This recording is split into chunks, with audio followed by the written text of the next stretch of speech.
Welcome everybody. My name is Eva Kauba and I'm representing BAFF programs in Tallinn, currently in Tallinn, but in Estonia in general. On the screen, you also see Ingrida Laurinavicene and Ilse Pemre, who are representing BAFF in Lithuania and Latvia.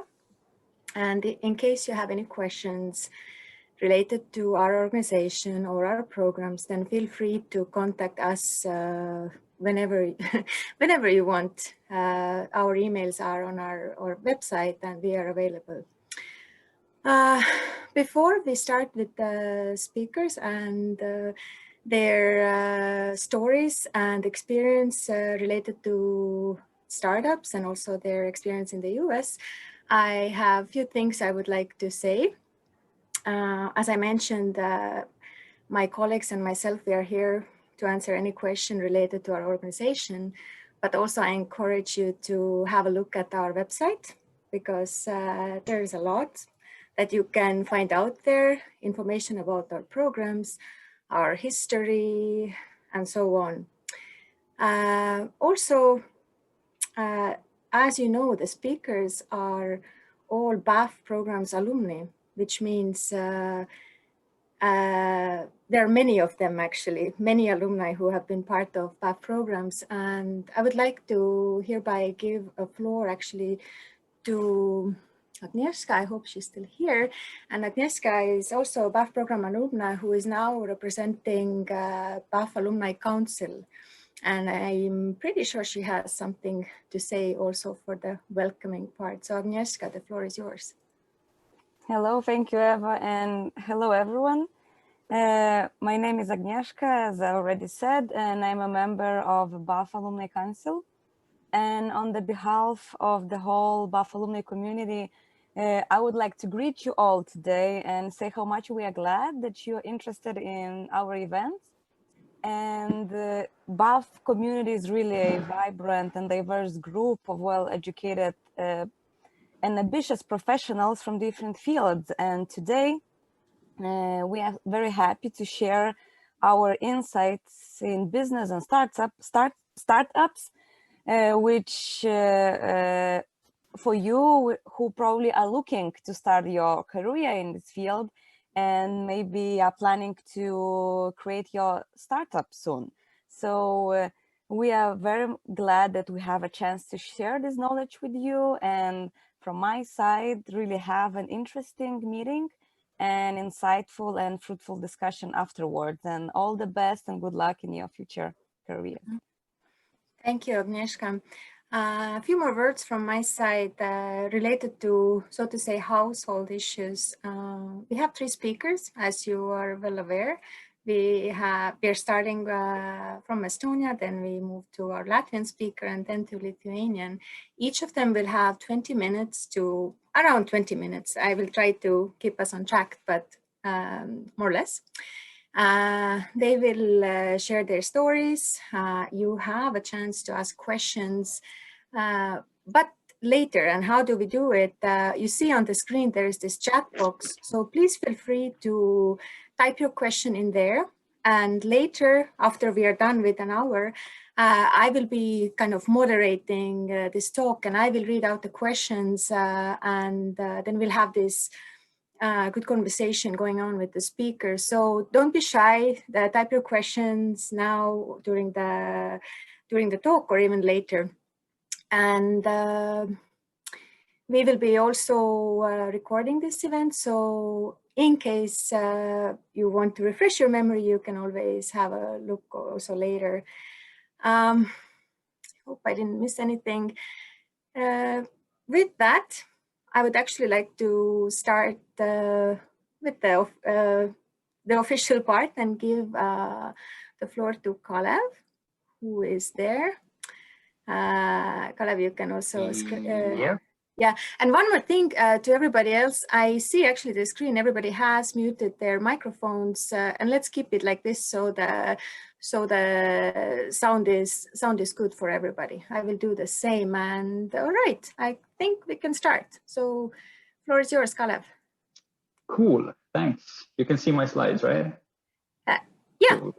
I went through quickly through the participants program, and I only know Agnieszka.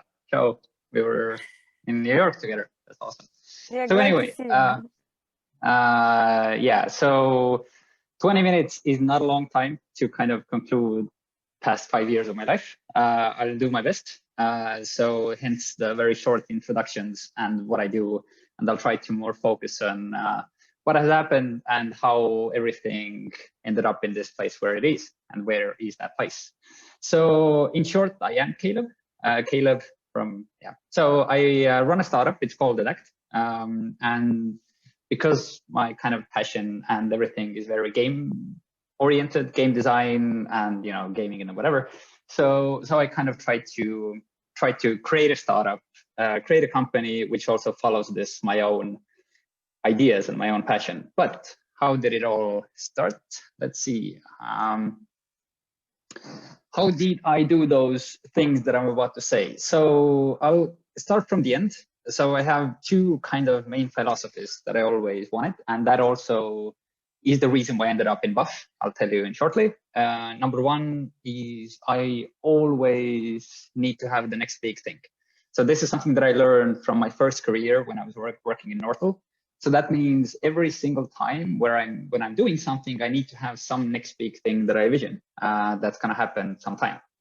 So the order of the next big things that I have had in my life for the last 8 years is I did study IT college. So I would say the first big thing that I had in my mind was, of course, to finish college, where I studied IT analysis or something. So of course, the next big thing is to actually get a job. So I got a job in Northel as a system analyst. But the thing with getting a job is it's very, very probable, at least it happened for me, if you land on a job, then you kind of forget about the next big thing. You're kind of very comfortable doing what you're doing and it's fine. But if my philosophy and mindset is requiring that next big thing, then I just can't keep on sitting on this one job. So I kind of created some kind of a challenges for me.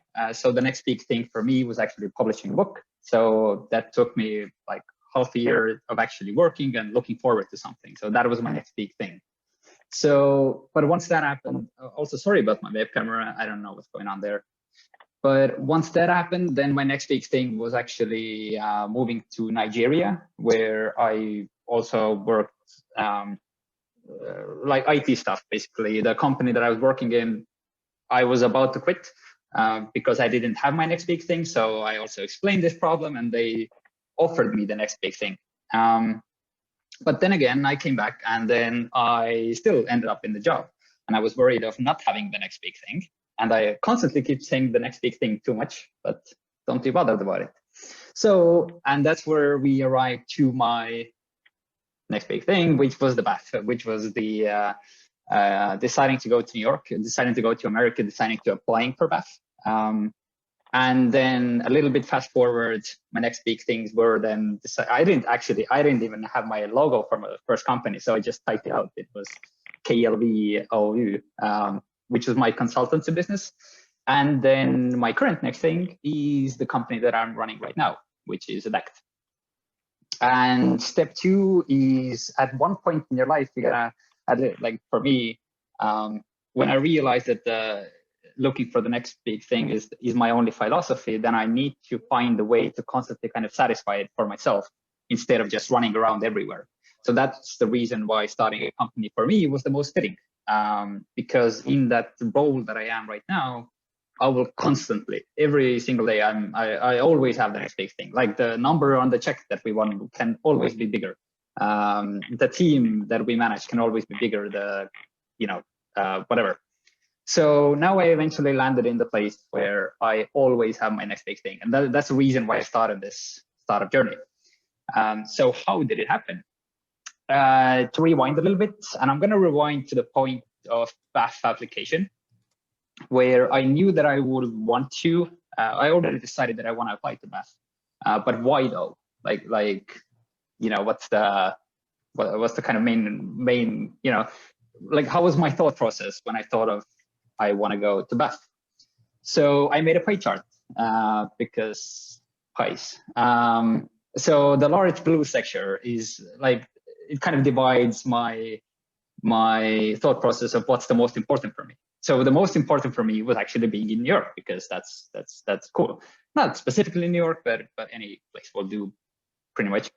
Then very important for me was also traveling around, and like 25% was I needed to educate myself. And then there's this slim line of actually working in general. So that was not my focus. And throughout all this time, I should actually take my web camera off or something, because I have a feeling that it's totally fine. A bunch of people. No. It's okay. At least for me, it's totally fine. So keep it on. Okay. Anyway, so and a couple of things that I also had in mind when I actually applied is, through the career and through the challenges, I've made some couple of very specific things that I wanted to learn about, or that I managed to learn about myself. Is number one, at that moment I had the full confidence in myself that whatever happens, eventually I'll figure it out. Meaning, it can be the worst job ever, I'll kind of make it work. If it's the best job ever, then I'll kind of find a way to also keep the traveling existing. So eventually I'll figure something out. That's just me trusting my gut, and something that I do every single day. And the second very important thing is the job doesn't really teach me. Any job will do, as long as the job gave me an opportunity and means to kind of educate myself. So I would never go to a job expecting, that place will teach me. So these were the two philosophies. And then I had this awesome moment where I had two options. I could either go to this company, which is one of the top 100 places to work in Manhattan. I would have an actual place, and I would have a direct supervisor with David Rose, who's also very, very connected with BAFF. It was an angel investment companies or tied to it. So, and they were very specifically looking for my kind of profile. And after New York, I have to come back. I will have the career established and everything. And then I had the second option as well, which was a company called Dopamine. And their upside was that they had something to do with gaming. So having something to do with gaming, it doesn't really overvalue those things. But of course, my option was to go there. So what did I do there? I found this really awesome niche thing called gamification, which is basically using game design and game elements and bringing them into the real world. So this is, we had an awesome bunch of list of companies that we worked with. This is actually me in the Volkswagen headquarters. And we also did, a bunch of different very famous companies. And to kind of briefly give you the idea of what we did, or what was the, what's gamification in general, is when a company wants to make their either work processes or their applications or whatever, make it a little bit more engaging, make them offer more feedback and whatever, then one way of doing it is introducing game design mechanisms or game design elements. And so what I specifically did was, so this is very, I need to thumb down a little bit, but this is very much how it actually was. So we had this dialogue. For example, Verizon called us up saying like, hey, we heard this gamification thing. It can help to retain our clients and give them more reason to use our application. And Verizon was actually one of our clients. Yep, that's something definitely that we do. So, and your company founder, actually, who was Dopamine's founder, was a world famous guy called Gabe Zickerman. Like, yeah, that's true. So if we actually hire your company, then your company will kind of figure out how Verizon can use gamification in the loyalty program, right? Yep. Cool. So we actually started very, very fast after the first introduction, and they needed to put, and they needed a contact who will actually be designing the system. And you will think that behind this kind of a large company, there's, a bunch of people who are specialized in this, thinking out the gamification solutions. No, there were actually three of us. It was me, a designer, and the project manager. So basically, they assigned an intern, who was me, to kind of manage and think out those those solutions for those programs. And this is what I did. I actually wanted to share my screen. I can share my screen later, just some screenshots that I actually did for Verizon. But basically, it was that. They told us what they wanted to achieve, what metrics they wanted to advance. And then I, with my little fingers, created some prototypes, created some ideas or whatever. So the work was basically this. I loved it. Like the work itself, it was very educating. But main thing that it actually gave me was, the access to those companies, the credibility. When I came back, that if you have worked with those companies, then you have the credibility and people trust that you know what you're doing. And the idea is, I kind of learned everything before I went there, because I didn't need to go to the job to start learning everything. I can learn everything from YouTube or from books. So this company was the place that I could actually practice my skills. And that's the important part. So I also had a lot of fun, which is way more important than all the careers. Some of my, highlights, at least for me, I traveled a lot. Let's put it this way: the 75% that I wanted to travel and enjoy, I definitely did it. So that was very important for me. But then after all the enjoyment and everything, I came back and I took this topic of gamification, and I decided that, if I have the credibility in this field, then I might as well start using it. So how do you start using it? So I came back and I started my kind of consultation. And how do you actually do it? It's super simple. It's literally, it's a step-by-step guide. So what do you do if you're really good at something? So, and this will never fail, just you write to all of the co-working spaces that exist. You say, hey, I'm pretty good at this topic. I'm pretty sure that some of the companies who work in your co-working space will be interested in what I wanna talk about. Of course, it's free of charge, and you can just offer me rooms, and I'll give a free presentation. And I kept on doing it. I think I did it for like 4 or 5 times, because eventually there's going to be someone in that damn room who wants to know more, and someone in that room who would want to invite you over and saying, hey, we actually have this project and blah, blah, blah. So basically it's a numbers game, and it's super easy. Every single co-working space is willing to do that. And actually the top left picture is my first client, who was Carrefour, which is stupidly lucky how I got them. I actually flew over there and did a workshop and whatever. And that also enabled me to start teaching game design in Estonian Business School. Also, if I'm going over time, Eva, just throw me out. And then I had my next big thing, of course. And my next big thing, there's a logo of a ticket selling platform. So I thought, I've been doing those lectures and workshops so much that I might as well do one that actually costs money for people. Organize one workshop for a 2-day workshop, costs like, I don't remember, like 200 euros or 300 euros, or I don't remember. And I'll gather a bunch of people and I actually started making a living out of it. So I kind of expected around 20 people to come. And 0, no one showed up. that was pretty bad. And then I learned that you actually have to sell. You actually have to. It doesn't matter who you are. It doesn't matter what's your credibility or accountability. You actually have to actively sell and sell and sell.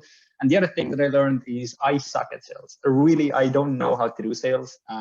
So that was kind of, I started running out of money. I didn't have any income.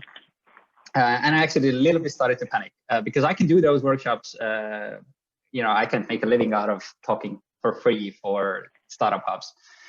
But then I found 2 friends. I actually convinced them of this awesome idea, which was actually not an awesome idea. I said that wouldn't it be cool if there are tabs in offline malls or whatever, and we can monitor all those tabs, and people who walk around in the mall can play on those tabs, like branded mini games. You want to advertise your product, and you can play and you collect leads or whatever. So I managed to convince one of my best friends, Jaak, on the left, who for some reason agreed. And then Kamitra was the second person, who was also a developer. And with those, we launched the first kind of prototype. We gave a free pilot to a mall in Estonia. And that led us eventually to a program, which is Startup Wise Guys, who kind of picked us up and taught us what do we actually need to do. So if there was a step-by-step guide, I will say that worked for me. Go talk about things that you really know. Convince some of the people that you actually know what you're talking about, and then find a community that will help you. Startup Wise Guys is definitely a very good community. And the other really great community that will help you is Baltic-American Freedom Foundation, right? So there's tons of people in BAFF as well. I've approached them myself. There's a lot of help coming from there as well. So just surround yourself with a community. And then, then you arrive here. So you actually land in the next best thing, next big thing. We're actually now, after a year of progress, we're now also in the top 50, well, top 150 startups who are on the radar, which was in the Baltics, which was pretty cool. And some closing thoughts, because I don't know how much time I have. Usually I've never done 20 minutes. And these are not guidelines for you. This is okay. These are not guidelines for you. This is what I like. If I go back in time and I will have to do it all over again, this is exactly what I will focus on, because it fits my personality and it fits how I want to do things. I would imagine that none of the founders, like no one has ever started a company because they attended a how to get rich seminar, whatever. So this is not the idea. But for me, it's important to choose a place, either a company or an activity, not that teaches you skills that you don't have. Absolutely. I mean, that's fine as well. But for me, I wanted to get my skills first and then find a place to actually practice them and actually, get better at something that I'm relatively good at already. Because that kind of allows things to happen more naturally. And the second part is passion and commitment that actually, people can see from whatever you're doing. If you can see that you're passionate and committed to what you're doing, it beats everything. One of my favorite cases is actually one other BAFF alumni who was actually my classmate back in high school, Martin Böder, who's doing, I love the idea that the guy does like electronics and hardware and this kind of things. He's a genius. And the guy has a website. Before applying to jobs, he has a website of all the things that he has created, like, electronic toothbrushes or automatic teapots or whatever. This is what gets you. This is the people that we are looking for in our company as well. I couldn't care less if you have 5 years experience. The passion always outweighs everything else. Now, this is super controversial, but this is how I live it. There is a lot of people who just, give you the good old advice of just start. And of course, that's right. You have to start at some point. But I know that I didn't never want to force myself to start. I wanted to put myself in situations where it's most probable that that opportunities kind of, open up to myself. And while they haven't, I made sure that I always kept on learning, because that kind of resulted in things happening more naturally. Because if you're so focused on that you have to start something, then you're kind of wearing yourself down and then beating yourself up. Although, it's just a numbers game. Just attend as many places as you can attend. Give the possibility for stuff to happen, and it's a numbers game. Eventually, it kind of will happen. And yeah, trust my gut is definitely something that I cannot explain, and overvalue. But this is, I cannot fathom how important it has been for me. This is my last slide, and this is my email. If you have anything else that you would want to know or hear or whatever. That was my 20 minutes. Thank you. This was perfect timing and very interesting and very engaging, at least for me, and I believe for others as well. So thank you, Kalev. As I'm the timekeeper, I will do my job here. And Kalev, I hope you have time to stay later for the questions as well, right? Yeah. Perfect. So yes, feel free to type in the questions. And I would like to hereby give the floor to Jakobs, who's our next speaker, who is based in Latvia, maybe Riga, but yeah, I assume Riga. So Jakobs, the floor is yours. You are welcome to share your slides as well. Yeah, And, sure. Again, and by the way, I am based in Riga, so that's a good guess. Yes. All right. So time-wise, let's. I'm not gonna stop you like right there, but we know more or less the timing. Like 20 something minutes is fine. All right. All right. I think it won't even take that much, but yeah. Thanks, Eva. Thanks also, Caleb. Was interesting to hear also your experience as well. And then I think there are also some similarities from the story that I'm gonna tell. So that just proves that kind of these things are real. But yeah, anyway, just so my name is Jakob, so you can call me Jacob. I'm the co-founder of Teamshape, and then also today going to share some of the blessings and the hard learnings that I've learned from my startup journey. That someone who is thinking of starting a startup or is already doing it, that might take something away from that. And to give kind of a little bit of background about myself, so I'm the founder of Teamshape, co-founder of Teamshape, which is a people analytics platform. It's a software product which I'll tell a little bit more about later. I'm also going to share a little bit about my story of Improvise, which is kind of like my hobby business that I started, which led me to later start Teamshape in the future. And I'm also now currently working in Skoro, which is an Estonian scale-up company. And I have experience in organizing startup festivals, running Latvian Startup Association, as well as participating in several accelerator programs. So have kind of been a little bit in the area and learned from others mistakes and mine as well, and hope that that you can also get something from my mistakes from today's presentation. But so how it all kind of started, like why did I ever think of going into business? I think it was kind of based on the way I grew up, because I went to a school where from the 7th grade we had like different kind of directions that you can choose, and I chose the commercial direction, which is more kind of economics, business, mathematics kind of studies. And ever since from 7th grade, we had to create these pupil learning companies, or I don't know how they're exactly called, but it's part of organized from Junior Achievement Program, which is an international program that you might have heard of.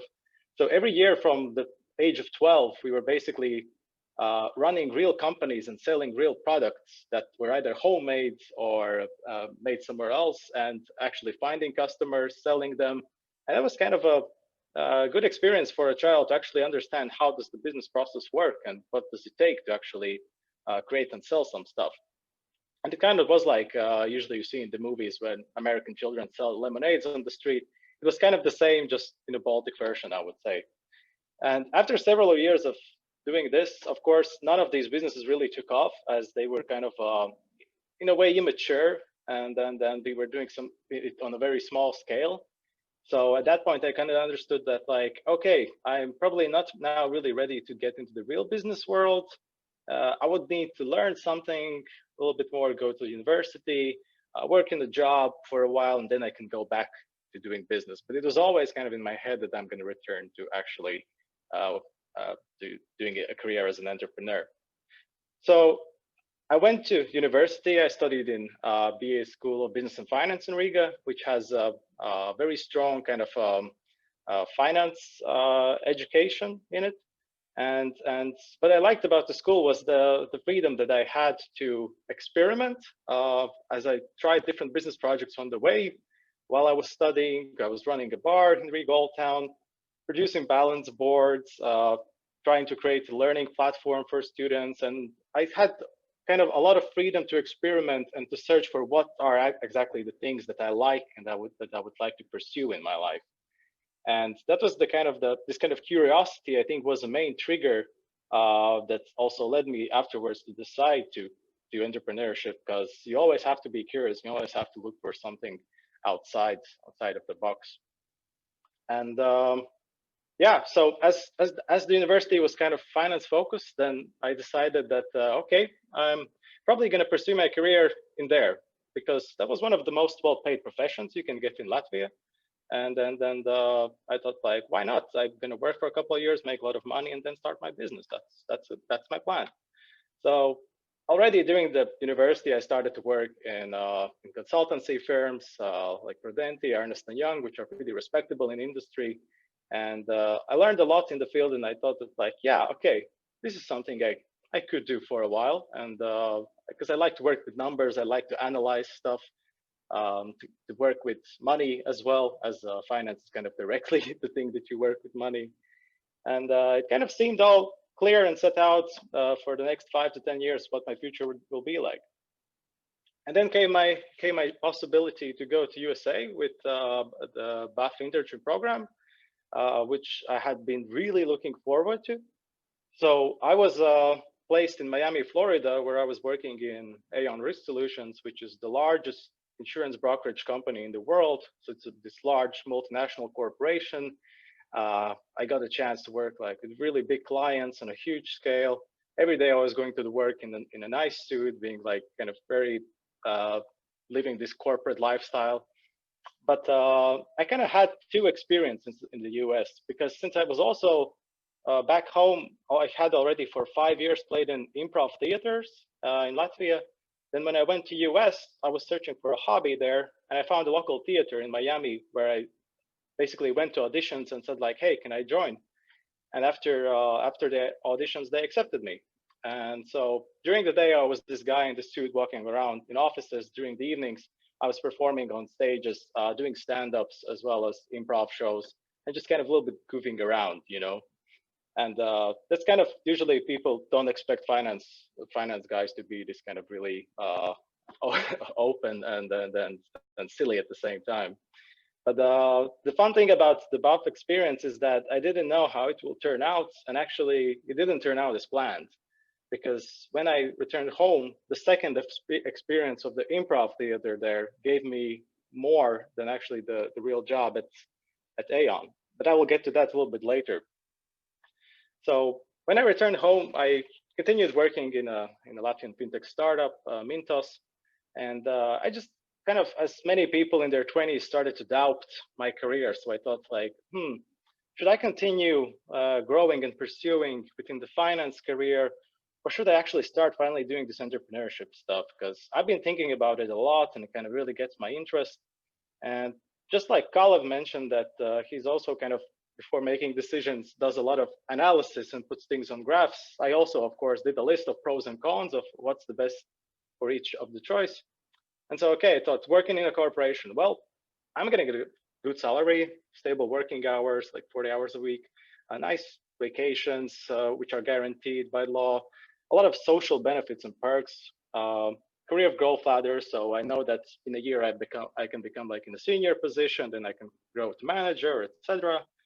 But nevertheless, I will have limited responsibilities, because I will always have to work like kind of by the manual. And if I want to do something more, if it's not in my job responsibilities, they're not going to pretty much allow me to do that.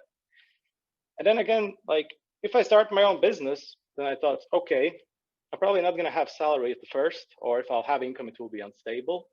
I'm going to have to work a lot, because the job just needs to be done. And no one really kind of checks out at 5 p.m. at the evening, like, okay, I'm finished, I can go home.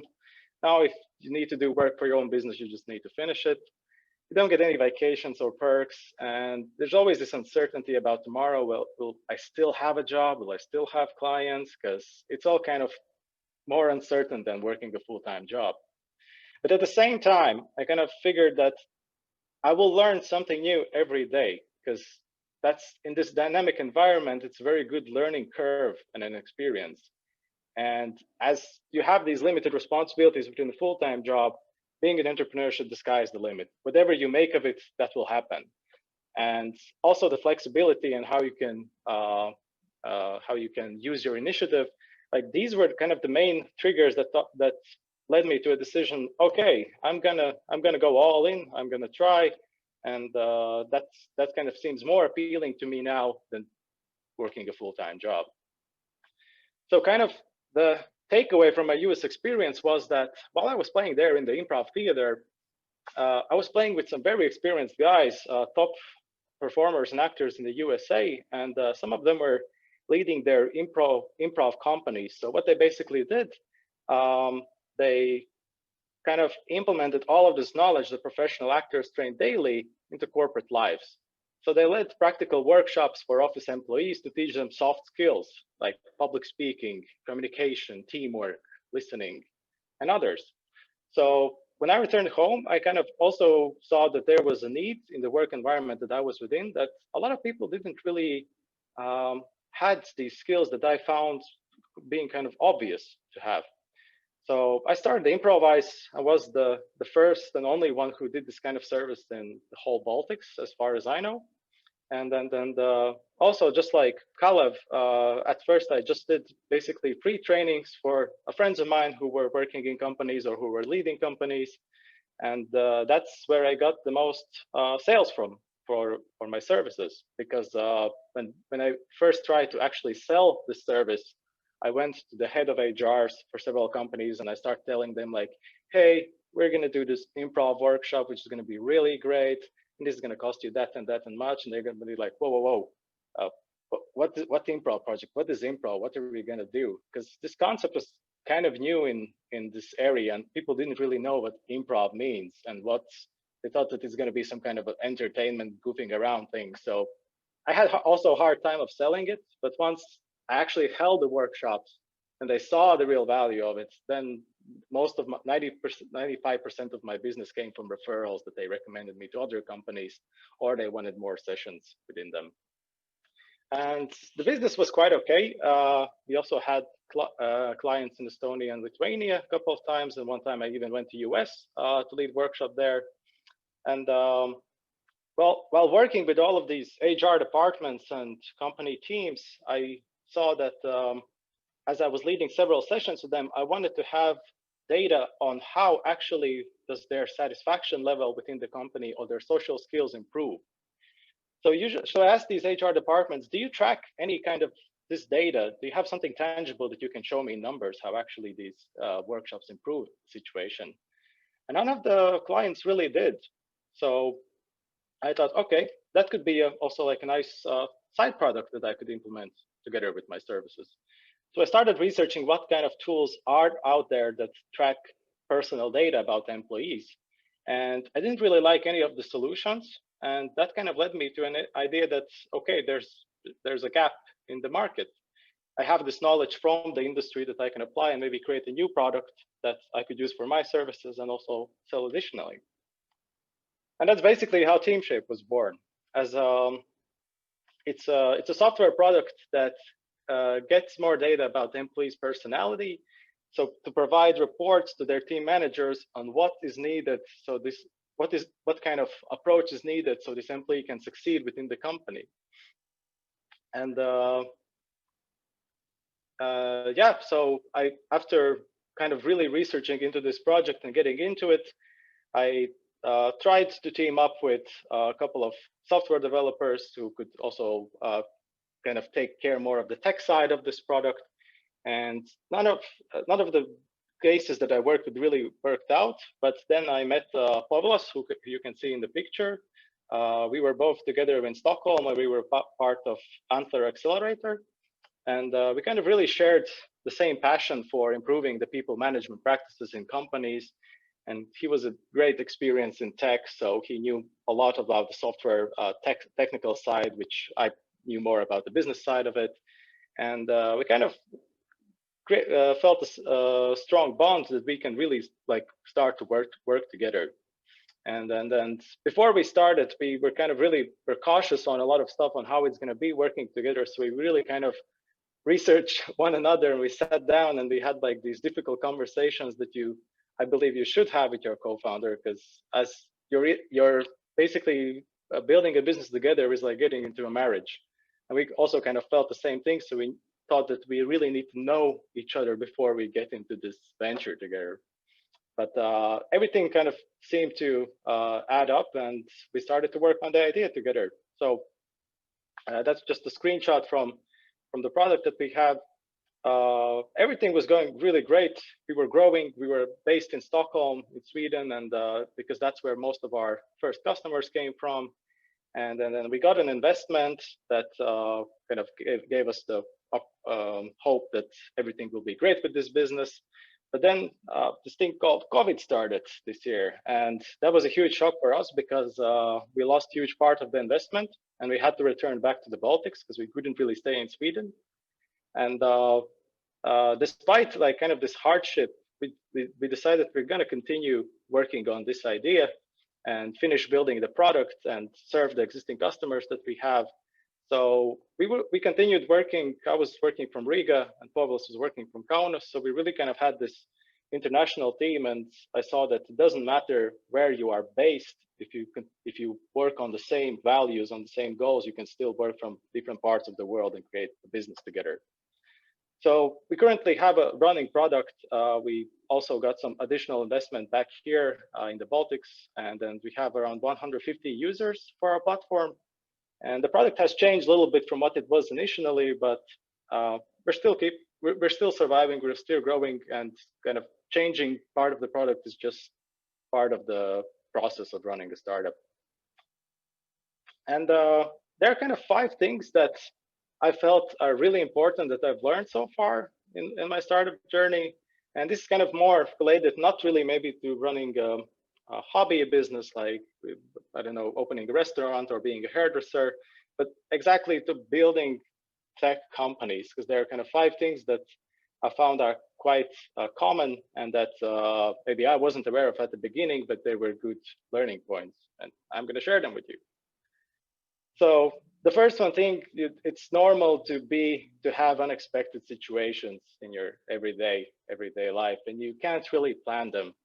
As I really like this picture, you probably have seen it maybe somewhere in social media, as that's basically how you planned it. Yeah, I think I have it all figured out. I have the financial models, have the business plan, have the sales pipeline that we're about to work on. It all kind of seems really clear, and it's going to be a smooth ride. But in reality, there's always unexpected things that occur and that you can't really predict. And sometimes I think in the beginning, it's better not to know what's going to happen, because then I would probably have scared out and not even started to try. So although it's good to plan, you always have to be ready for something that can happen unexpectedly. The second kind of learning was that the founding team is a lot more important than the product itself. Because at the beginning, I thought that the success of company depends on how good is the idea, how good is the product. But actually, if the idea itself is just like 5% of the success, and the biggest portion is the team that is executing it. Because you can change the idea, you can pivot, you can always adjust it a little bit. But as long as you have a strong team that can go to all of these merry-go-rounds, that is the reality, then you're going to be fine. And the third learning was that you really need to test fast and kind of not keep the idea in your head, but just like kind of develop a minimum version of it and get it to the market. Because when I at first had a business idea, I just thought like, okay, I'm going to perfection it. I'm going to build this product, invest a lot of time, money in it, and then I'm going to go to people and sell it. But why this way maybe isn't the best, just because you spend a lot of time on working on this imaginary thing. Because how do you know if an idea is good or not? Basically, if the market accepts it, is there someone willing to buy it? And so that's why like there's no really point of thinking and perfectioning the idea within your head, but just like getting the idea, putting it on the paper, going to talk to customers. And that's what basically is done in most of the hackathons, where they kind of create businesses in basically a weekend. They just get the market reaction as quickly as possible, talk to the potential customers, get their feedback, improve the product, do it again. And that's the way how most of the startups work. And you probably have heard of the lean startup method. There's also a great book about it. It's like the viable in the startup industry, which basically is built around this idea that you quickly turn the idea into a small product that's not really maybe working fully, but it has the functional value that you can then test on the customers, learn from their mistakes or their feedback, and then again build upon it or just switch to a completely different idea. And I also have a case from one of the accelerators where I was working. There was a team who had a marketing automation tool. There's also a software product where basically they kind of provided companies analytics about their marketing campaigns. And their first version of the product was, they kind of had this whole software thing, but it wasn't automated. So whenever a client submitted a request to analyze their marketing channels, they basically just manually, they look at their employees looked at what they needed, did in Excel all of the calculations, put it on paper, and send it as a report to the client just to see whether this is something that they would like. And once they got a good reaction from the market, then only they invested a lot of thousands of euros into building the software product itself. The fourth lesson is fall in love with cup noodles. And I'm not talking here about food, but I'm actually talking about saving money. As when I was part of Antler Accelerator, we had this one great startup coach who had this he was always repeating two things that startups need to know: fall in love with the problem, not the product, and fall in love with cup noodles. And what is meant with that is that most likely building a tech company for the first years, you're not going to make a lot of money. So you have to be prepared to save on your living costs, to save on your daily expenses. So because you're not going to be able to afford nice cars, nice apartments, and whatever. So you have to be kind of really careful with the money, especially in the beginning, not to burn it so fast. And there are many ways to, we need to eat, right, on a daily basis. We need to pay the bills, we need to live somehow. So how to cover all of these expenses while running a startup? So basically there are three ways of doing that. One is that whether you have savings from the previous works you have done, or the 3 Fs, which is friends and family and fools, someone who can support you financially while you're working on the idea, which personally I, for example, didn't have when I started my business. So I had to look at other ways. You can always attract investments or get grants. And actually the situation in the Baltics is very favorable for this, because we have a lot of investment opportunities and a lot of state support that can be used. And comparing to, for example, Sweden or USA, I can tell that there's a lot more support in the Baltics than in these markets. And actually getting an investment is also not that hard. What is hard is getting investment on good terms, because there are a lot of angel investors and also accelerators who are willing to invest almost in any company, but their terms are kind of maybe not that good, that they would cause more damage to your startup than actually help it. And the third option is bootstrapping, basically working a side job where you're building the product. This is what I'm doing currently now, as also we run out of our last investment. And then, Eva, are we good with the time? I'm almost about to finish. Yeah, I was about to tell you that if you can start wrapping up, but it's all fine, I think. Yeah, it's all yeah, good. Just the last two slides. Yeah, sure. No, yeah, go ahead. Yeah, and just kind of also like the last, and I would say the most important lesson is to kind of keep the mindset that building the startup, it's a marathon, it's not a sprint. Because it means you have to take care of your health, you have to take care of your mental and physical well-being, because it's not hard to work every day. You can work every day for 16 hours if you need to, but that's not really a long-term solution. After a couple of weeks or months, you will most likely burn out or get seriously sick. So you always kind of need to take care of yourself and prepare for the long run, because Rome wasn't built in a day, and also none of the successful startup stories were built in a year or two. Most likely they took like 10 or more. And whoever is kind of thinking, should I do this? Should I actually like go into this risky thing that I just described with all these bad stuff happening in it? Well, kind of my idea at the beginning was that, what happens if I try? Well, the best case scenario, I will become just rich and successful. So yeah, that's great. And worst case scenario, even if I fail in all of this, I will have this amazing experience, which is worth a lot more than any MBA education that is out there. because instead of paying $20,000 a year for a good university MBA degree, and learn in the classroom from paper, from different kind of case studies, why don't I just spend that money on building my own business where I can actually earn money, do real life cases myself, and it might turn into something great.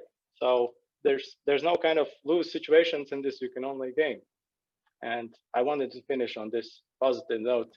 Feel free to connect to me on social media. I'm also always helpful to help other peers, and yeah, hope that you'll take the risk, those who are interested in. Thank you very much. We will move on from here, but Jakobs, thank you. This was very cool and inspiring. Yeah. Sorry for being late. No. It's all good right now. And then questions, as mentioned many times, are very welcome to be typed in the chat box. And hereby, I would also like to give the floor. I think I saw his name before. He's here. Mantas, if you can turn your, hi. Thank you. I would like to give the floor to you. I don't hear you right now. Can you hear me right now? Yes, perfect. Perfect. So let's move on. The floor is yours. Also around 20-something minutes, and then let's have time for questions as well. I surely have questions myself, and hopefully others will type in as well. Yeah, so Mantas, floor is yours. Go ahead. You. Yeah. So thanks, Ingrida, for inviting me, and thanks, guys, for great presentations, and Jacob and Caleb made some really good points. So I just felt like being in some kind of Gary Vaynerchuk's presentation, which is a great entrepreneur. So it was very inspiring for me to listen to you guys, and you mentioned some great points. So thanks for that. So maybe I'm gonna talk a bit about where am I right now, what I'm doing, and how did I get there, and how BAFF program helped me to get there. So I just have a tiny bit of presentation, which is just about the lifestyle while being in the US. So hopefully you don't mind looking at me for a little while. Yeah. So like right now I'm working in one of Lithuanian startups, which is, we have this thing called unicorns.lt, a website, which kind of lists top Lithuanian startups by people, by revenue, by taxes, and so on. So we are currently in the third place. So the startup is called Kilo Health, and we're working in the health and wellness industry, and our market is the whole world. So basically what we're doing, we're launching various kind of mobile applications, diet plans, and so on for health and wellness industry. Mantas, I'm very sorry to interrupt. In case you have something to share on your screen, then go ahead, right? If you have. I can share my own picture. No. Just checking with you, because right now I'll start sharing it once it's worth sharing, if you don't mind. Yeah, and then tell that you share, because sometimes it doesn't show up, and the speaker thinks that he's sharing. Okay. All right. I'm sorry. not sharing yet, but I will soon. Sure. Sorry for that. So I'm gonna show you just in the screen. So I'm telling what we're doing. So basically, the startup is called Kilo Health, and we're working that health and wellness, and we have many products, and we are constantly launching the new products. Like every month, we releasing 3 to 4 products and testing if there's product market fit. We have quite few very successful ones. So some of our products been in, for example, #1 in app downloads in their category in the US. So it's quite an achievement. Like we currently have more than 200 people working in our company, and we have more than 100 open positions. Unfortunately, I'm not a co-founder of main Kilo Group company. I'm just leading one of the units. But what's interesting that here we have this kind of thing called Intrapreneurialism. That basically means that you can pitch ideas inside of the company, and you can get an investment inside of the company and get the share. So be kind of like entrepreneur, working as an entrepreneur inside of another company. And we are companies group, so we have many companies in the health and wellness industry doing various kind of stuff. I also have a digital agency, which I started actually right after getting back from BAFF. Well, to be honest, I started it right before the BAFF, but I'll tell you the story of how I got there. And don't ask why, but I also have an embroidery company. So it's kind of like old school stuff. It doesn't relate to what I'm doing at Kilo Health or like any kind of digital stuff. It's old school production stuff, like real embroidery company. So yeah, that's my another business. And I also have one hiring platform that we made for gaming industry. So that's another thing of what I'm doing. What's interesting about that creative agency, that our main clients are all based in the US West Coast. So if you're once in the West Coast, if you've been there, you can get out of there even if you're in the Baltics. So yeah, I hope you don't mind seeing my face and not seeing presentation or listening to me. I'm gonna show you like real quick some of our products that what we do at with Kilo Health, for example, because we not only have digital products, but we have some physical ones too. So for example, this thing is like made for diets. It's like diet supplement, which is purely made proudly in California, and we sold this stuff in the last year for more than $1 million just of these boxes. And we have many other products made for the US and made in the US. So we kind of have one interesting system that we implemented at our company, and we are launching various kind of different products in D2C, means direct to consumer market. And I think our strongest part is just digital marketing. We go directly to customer with strong marketing, and that's how we earn revenue. Here is another product, teeth whitening kit, for example. So very different ones, very different categories of what we're doing. So yeah, so how it all started, as Caleb and Jacob mentioned, I guess Caleb mentioned even junior achievement program at school and so on. So I also was in that program, also had my first companies started while I was in the like 7th grade, or I actually even remember being in the 2nd grade, opening a kiosk and selling candies and so on. Then in the 7th grade, I was selling CDs and just games to other kids. But I created a system in the 7th grade, just hired many other kids who were in other classes. And I was installing games and preparing the catalogs for games, and they were just doing sales for me. So I kind of was the main guy who created the system, and I was just getting money. It was a good start. So as Jacob had the restaurant or bar, I had my own brewery right after school, but it wasn't successful. And actually, I think what's interesting, I have more unsuccessful stories than successful ones, and have quite bad ones. For example, when I started brewery right after school, there are fools, family and friends, who can borrow you money when you need them. So we didn't have a good business plan. We just had great idea of like having our own beer. Well, it looked good to us back then, and we started not from like, I don't know, understanding the business processes or building the whole plan and so on, but we started from buying a brewery back then. So we bought all the equipment for a lot of money, and finally, after 2 years of trying to build all that stuff, we failed. But back then I was like 19 or 20 years old or something. Anyway, So how I got to BAFF and how my, let's say, better entrepreneurial career started. My first startup was at the university when I was probably in like the third year or something. So we thought about creating a platform for virtual rehabilitation for kids.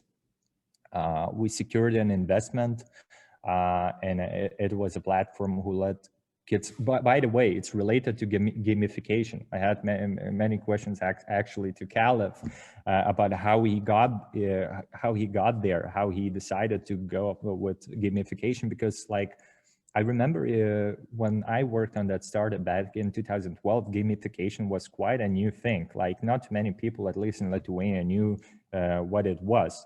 So what we did, we basically gamified the rehabilitation process that we couldn't get through the FDA approvals in the US. That's why we failed finally, but it took us almost a year to find out. But it was quite a promising startup back then, but wasn't successful. So I had quite a few unsuccessful stories. So later on, I decided for some reason that, okay, I thought maybe I'm good at marketing and like selling stuff and creating new things. And I started an agency here in Lithuania, the agency that is concentrating on digital marketing.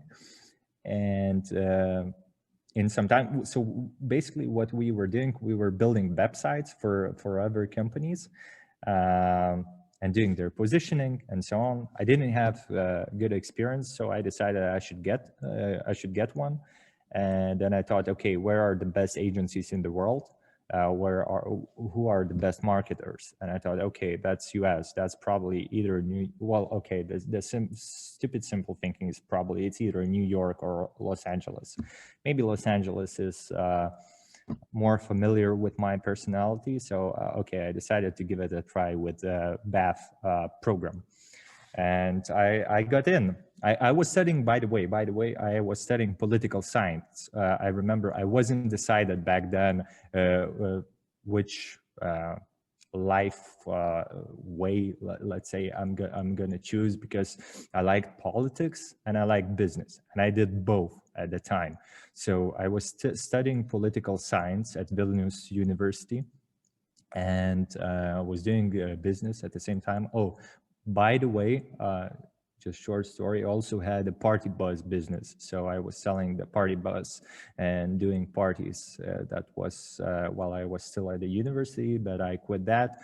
Then I got the BAFF scholarship right after university. No, some years after university, because I worked at another startup too. That's why I didn't do the presentation. Sorry, guys, but it would be hard to put so much stuff in the slides. So sorry about being a bit chaotic, but I hope you're gonna get the flow of how it all went.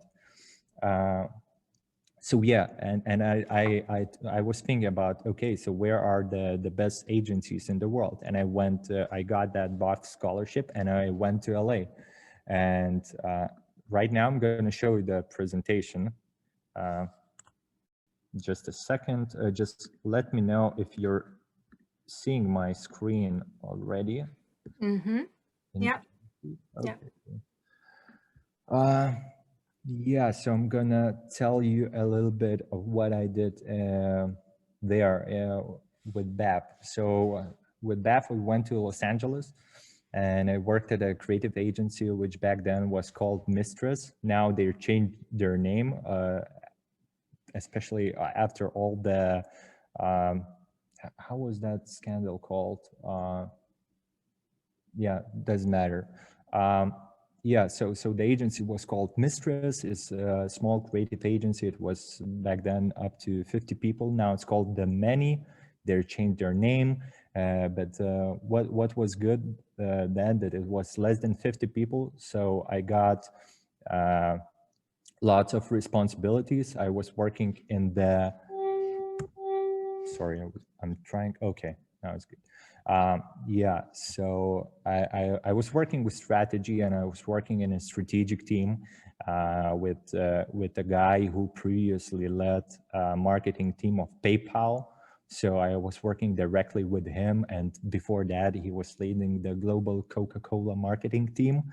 So it was pretty good experience to say. And we had clients as Netflix, Coca-Cola, IMAX, cinema technologies. So it was really interesting to work in this global environment with top-notch brands from all around the world. We had I was working myself. I don't know if you've seen the TV series Narcos, but for example, back then we worked with Narcos and Coca-Cola. So for me, it was wow, amazing experience. And yeah, at once we had 4 people in our strategy team, strategists, and one day they just fired 2 of the strategists, and it was only me and that head of strategy, the PayPal guy, left. So we were working hand in hand for almost a year. So it was a lot to learn from that guy. Here I'm just, you know, showing you my desk. I don't know if it's interesting, but this is just how our agency looked like. What I did back then, it was actually strategies and like positioning strategies. It was actually a good opportunity to touch the, how to say, like strategic directions of huge businesses, because we were working with top brands. And I don't know how that happened, but for me as a young guy, they led to suggest ideas of how to turn like huge American businesses strategic directions. So I felt pretty powerful back then. It was good to feel powerful. Just a short inspirational photo back then. To make a photo shoot, we were just renting a huge villa in California. So was nice experience. So for like back then, it was like being in a movie, just to see all these things. It was Hollywood. And next to that, I had a side hustle, small side hustle that was, if you're in LA, you have to work with movies. So my friend had a startup working with various small celebrities. So it's really Manta's celebrity engagement. So for example, I was in a few movies premieres. For example, in one movie opening, I was leading, I was a media guy for Nichelle Nichols. And Nichelle Nichols once did first interracial kiss between Black woman and white man in the movie's history. So I was leading that Nichelle to that movie, talking to media, like just helping her to manage all the stuff there. It was Star Trek, by the way, if anyone knows Star Trek. Yeah, so it was interesting.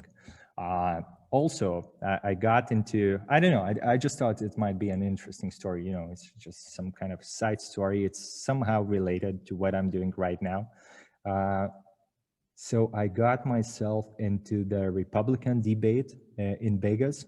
So I found some Republicans organization of the US, and I told them that Republicans is the best party in the world, and I just love Republicans, and that's why I went to the US. Just please let me help you to this in this debate with something, and so on. So they got me in. They let me be and assist CNN and other media channels in GOP debate. That's how it was called. That's when Donald Trump was first running for the American president. And to be honest, not too many people back then believed he can become a president. And me neither. So, but what I did, so I've been there.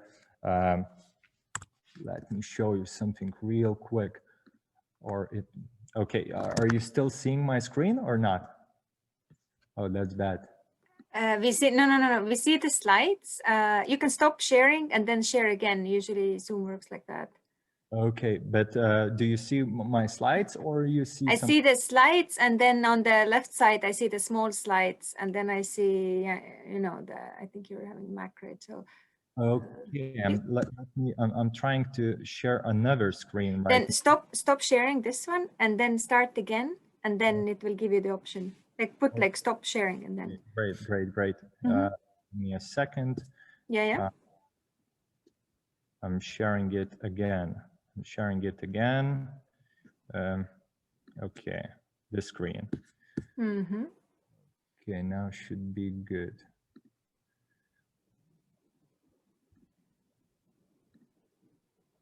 Can Russia, are you friends or enemies? Sorry. Yeah.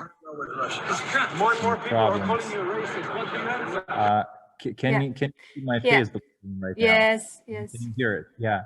So what I did there, I asked Donald Trump a question, and he answered me. So I think that's pretty interesting story. Then I shared it on Facebook, and I don't know, people back then people didn't think that much that Trump will become a president. People also didn't know that he has any ties with Russia back then.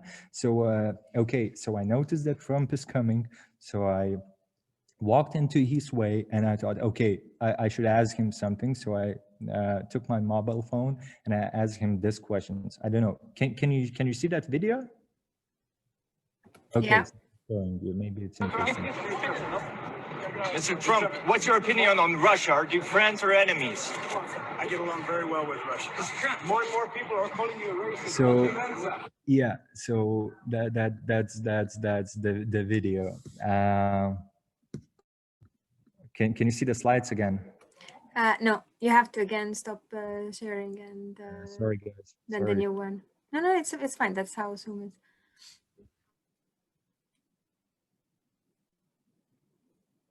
Yeah. But we don't hear you right now. Okay, no, it's good. I thought about just quick points. I think these are the main points, just to put it in the nutshell of what's the most important and what I learned from BAFF and being there in LA. First, and I guess the most important one, and I think that other guys that talked before me would agree, that business ethics is probably the most important and above everything. I mean, being on time, over-delivering every time, doing the extra mile. I don't know, like for me, I remember being in shock because it wasn't in the Lithuanian culture, at least back in 2015 while I was in the US, that you have over-deliver every time, or that was in that agency, I don't know. But what I learned there, that if that guy that I told you about, that ex-head of PayPal marketing, he was asking me to do something, right? So if I do exactly what he asked me, it's not enough. Like, I mean, he's not happy. And I remembering when after a month or so, I understood that you have to make more, even do more than he asked you. So you have to think broader all the time and over deliver.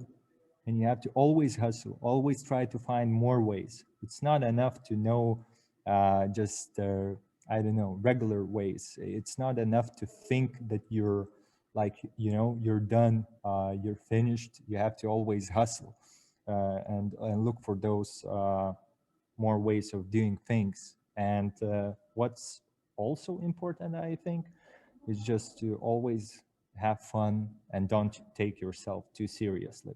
Because if you take yourself too seriously, you can get into some psychological trap. Then you expect something from others. Do not expect anything from others. Expect only from yourself. Don't take yourself too seriously, even if you're serious. Always hustle. I think these are the main points. And sorry, the last slide. And the last slide is cheers. These are the guys that I worked with there. These are all founders of that agency, actually. And I learned a lot from them. They built great brands overall. For example, one guy who is on the left from me, he built popular all around, made American Express popular.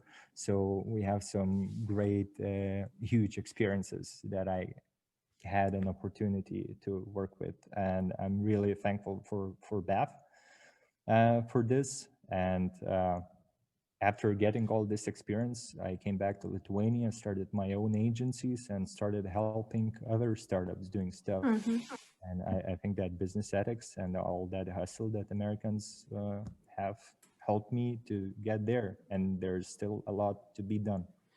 Thank you guys. I hope this wasn't boring. It was very interesting, and I think we have to wrap it up shortly here with so your talk, your presentation, if you don't mind, just to keep us on track. And I hereby encourage, if you feel like everybody, you can turn on your videos if you want. It's not a must. And so we see to whom we're talking to. And I will go on now with the questions that have been popping up in the chat box. First ones are more like email sharing and so on, but there's a question, and I think it's for everybody. And it says, what kind of person will succeed at your companies? And is there a specific skill set you are looking for? If all of you can give a brief answer to that, then whoever wants to start, if you don't mind. You can start. Yeah, go ahead. I think there are two main qualities. Well, at least for me or in the companies that I'm working right now. So I think the main one is analytical thinking, and the other one is creativity. If you have these both, you can do anything in any kind of business. So just create those two, yeah. And you can adapt them to any kind of industry, any kind of business, and analytical thinking and creativity. Just those two. Who's next? Kalev, Jakobs. I can also answer this. Go ahead, Kalev. Go. Okay. Let me share my screen for a second. So we are looking for a designer because I'm doing that stuff on my own right now and I'm not really good at it. So if you're a designer, we're looking for you. But in terms of quality and properties and everything, then it's really about, we want a person that we will approach with questions, and we don't want a person who's approaching us with questions. Our team is so small that we don't need anyone, like every person has to have their own very specific skill set. And we're looking for this kind of a person who will fill our void, and currently design is our void. So yes, continuing on this. Thank you. Jakobs. Yeah, just to add, when during the summer and autumn, we were also hiring a small development team, all on freelance basis. But as we were looking for developers who are very high demanded in the market, and we didn't have that much money to pay them, then of course an important factor was that we cannot compete with corporations who can pay them more for the same type of job. But we were looking for people who are actually interested in the product that we're building and share the same vision. Because all of the team that we had, they were also working other part-time jobs. They were doing our job just because they really liked the product they were working with, and that was like kind of a nice side hustle for them. And then we kind of really valued that they loved what they were working on, and that they also came with a lot of initiative on how we can do it better. Just like Kalev said, that not they're asking questions for us, but we are asking questions to them on how this could be improved, how this could be done better. And that is a very, I think, important factor in the early stage companies, at least, that you need to have this passion more than the material benefits you can get from it. Thank you all for that. Next question from Elisabetta. How and when do you know when the idea is not worth pursuing anymore and you should pivot? I guess question to everyone again. We actually had this, put my camera back on, sorry. We actually had a very funny moment. So in short, when you apply to an accelerator, let's say Startup Wise Guys that we did, or a bunch of anything else, then you go through this application process, which is like pretty tough to get into. You have to prove your ideas, and then there's tons of judges and investors who kind of validate your idea. But more often, they validate your personality and they validate yourself, because the idea that we went in with and that they accepted us, everybody knew it was shit. Like everybody knew it was not scalable. Everybody knew it wouldn't work out and whatever. But they did believe in us as people. So we realized very clear sign that you have to pivot is every single person and investor telling you have to pivot. So that's pretty clear sign. But all in all, of course you don't know. There's no specific answer to it. But going from that, I would say that don't rush it. It's totally fine if you're building something that you don't believe is going to make it. And that's also a very controversial thing to say. But with us, we continued building a thing that we knew would not scale. And we knew that it wouldn't happen. And we knew that we will pivot some point, but we will just continue finding clients for the old product while keeping our heads open of the option to be able to pivot. And once the option kind of presents itself, then you know. So it's not about when you pivot, it's about when you start considering it an option and when you're allowing more ideas to come to you, what I would say. Thank you. Jakub Skapantas, anything to add? Yeah, I can agree with Caleb that there's not really one. I don't think there's one answer to know. You never know what's the right thing until you try it, actually. But I do believe that the best way to know is by listening to the feedback you get from the market. If things are not really working out and your clients all are saying, or investors are saying the same thing, then there must be something behind that. And it was also a tough lesson for us, as initially when we started to build the product, we were building it to the problem we were solving was employee turnover, that people would not engage enough in their companies and staying long enough in them. And so they were leaving to do other jobs quite often. But when COVID all started, that actually wasn't the problem in the markets. The problem was that actually companies were laying off people, and those who were staying, they had problems with mental health issues because of all the stress that was happening around.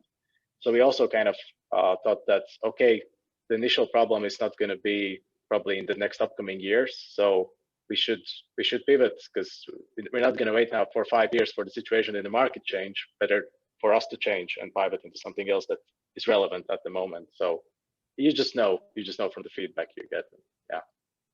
Actually, sometimes, like, I know some stories where people heard like 100 no's from the investors and still made it ultimately with their persistence. So you never know, and that definitely depends on the industry, I guess, too. But just keep your heart and head open. I think you just feel it when you feel that you tried everything. Like, be honest with yourself, and then you know if you're being honest with yourself.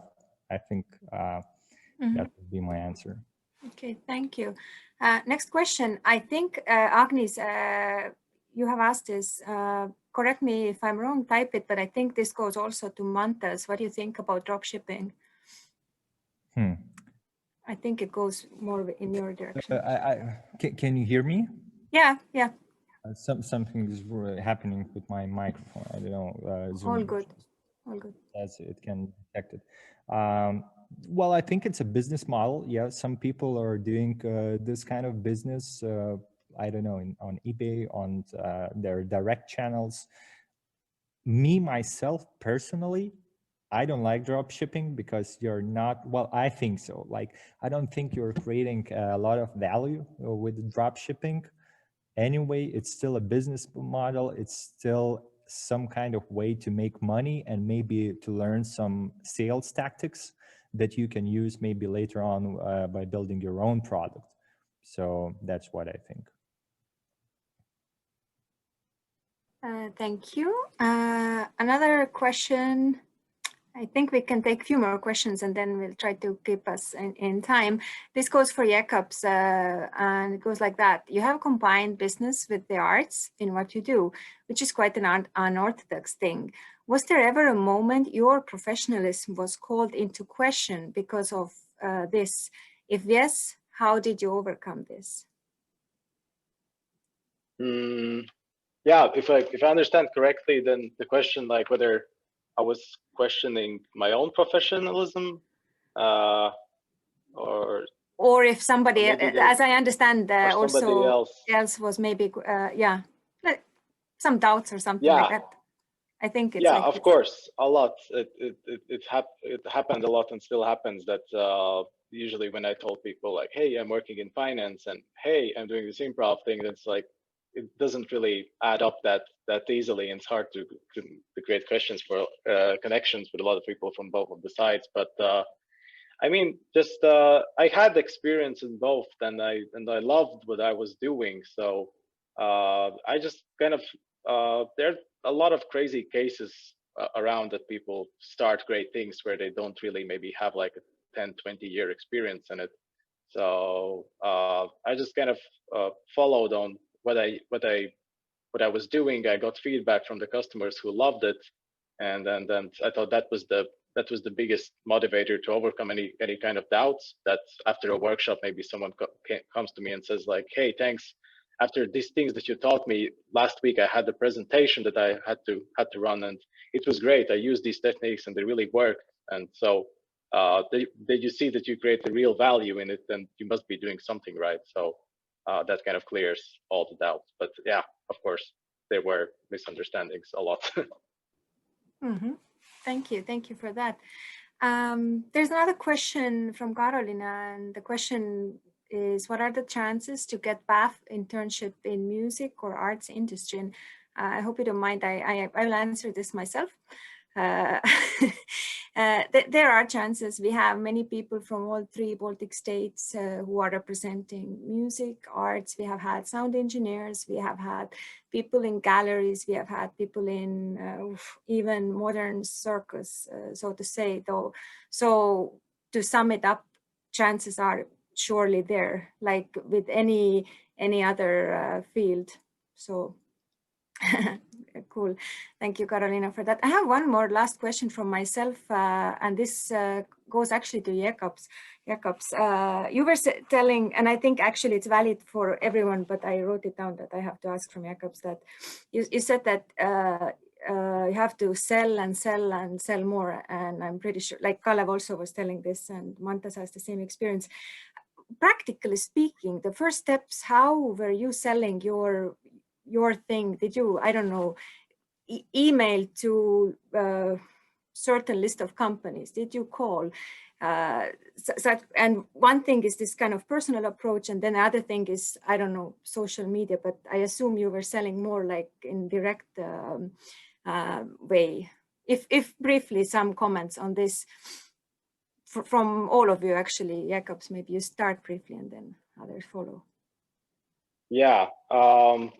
That's a really good question, and it's not an easy one, because selling when you barely have like a minimal viable product, or you don't really, or you just have an idea, it's kind of hard, right? Because no one really wants to talk to guys like that. So what we did initially, we just reached out to anything we could get from our network.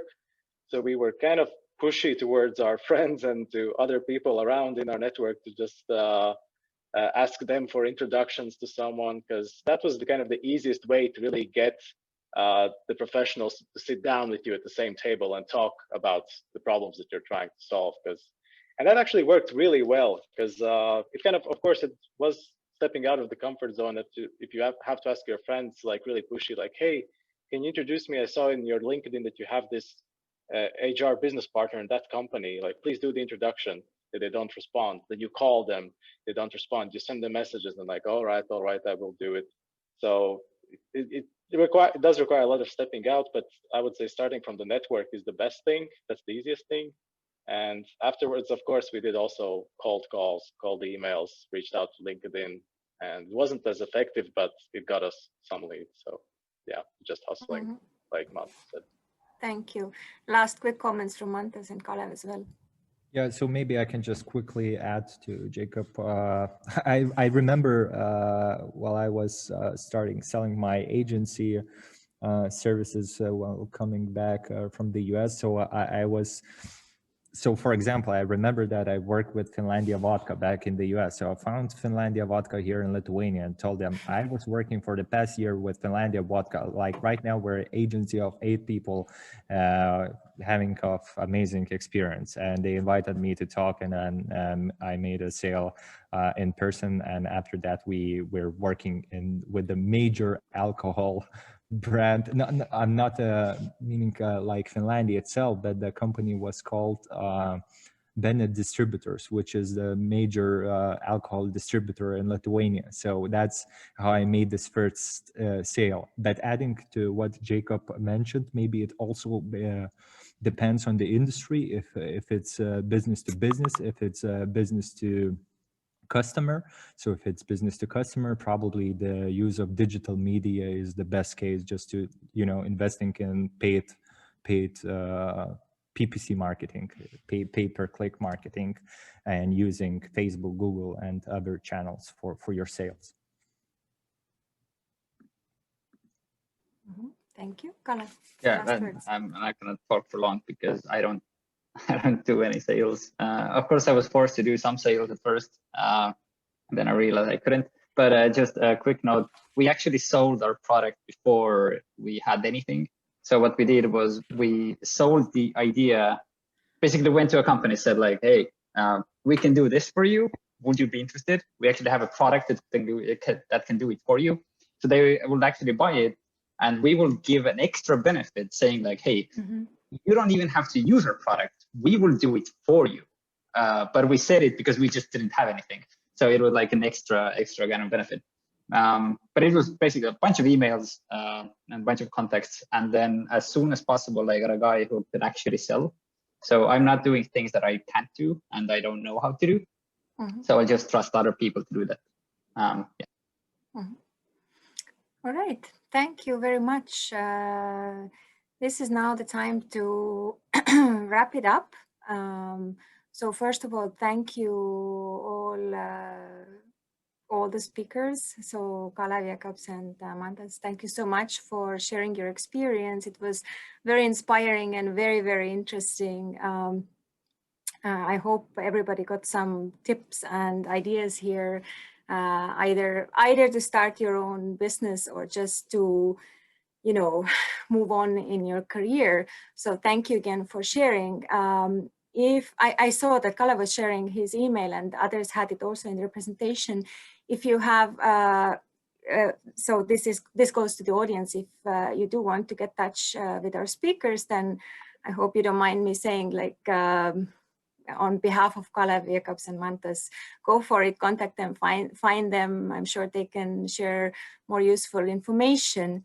Talking about information, another BAFF Talks is coming up next month. This is happening on 18th of February, and we will have another topic, a little bit even similar to this. It's digital marketing. So do join us. How to remember that there is something happening. Do follow us on Facebook and keep an eye on our social media, and this way you will be kind of informed. Also, we will be sending out a survey about this event. So go ahead, give us your feedback. Maybe you would like some things maybe differently, you have some ideas, or even some topics that you would like us to cover. So let us know. Also, this video will go up to YouTube, and this is another good chance to have another look. And also we have had events like this before, so you can even have a look at our previous events. Let me see if there's something more. I think we are done for today. So enjoy your evening. stay safe, healthy, and hope to see you again soon. And thank you all for participating and staying and spending another long night here online. All right. Thank you very much.